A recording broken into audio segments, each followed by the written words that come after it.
Welcome back. We have another bill targeting critical race theory, a city offering a vaccine incentive, and don't call him Dion, it's Coach Sanders to you.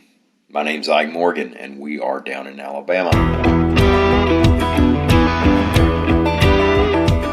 A third bill has been filed in the Alabama legislature that attempts to keep critical race theory and similar philosophies out of K-12 and higher education.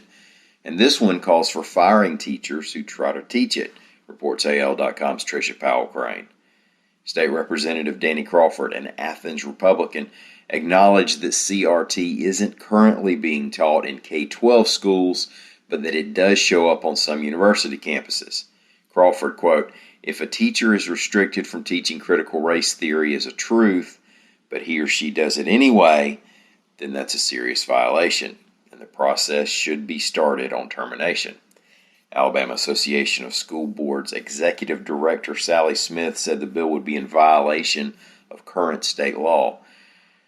Now, when the Alabama Board of Education recently worked on a resolution that seemed to attempt to head off fears that some people have about CRT creeping into the curriculum, it did not focus on penalties.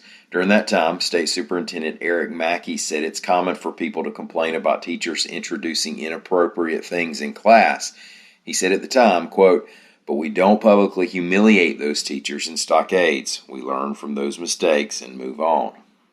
The city of Gadsden, Alabama, is using some of its COVID stimulus money to pay its residents to get vaccinated, reports AL.com's William Thornton. Now, this isn't the park at OWA. You can't get in line over and over for the vaccine. That wouldn't end well.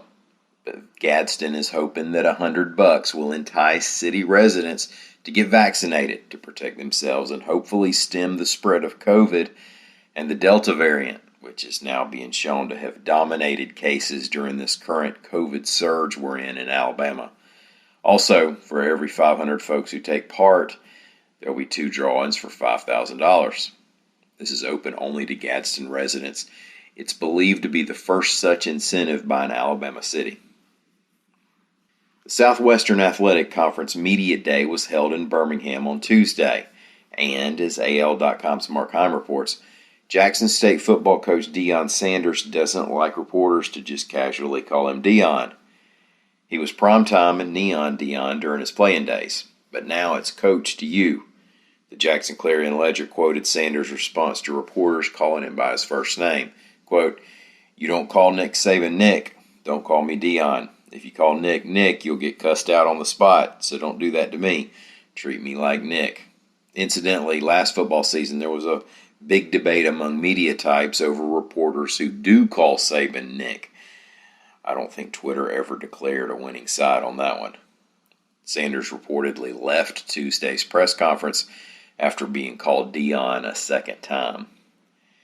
Thank y'all for listening. We'll be back here again tomorrow. Until then, stop by and see us anytime you can on the internet at AL.com.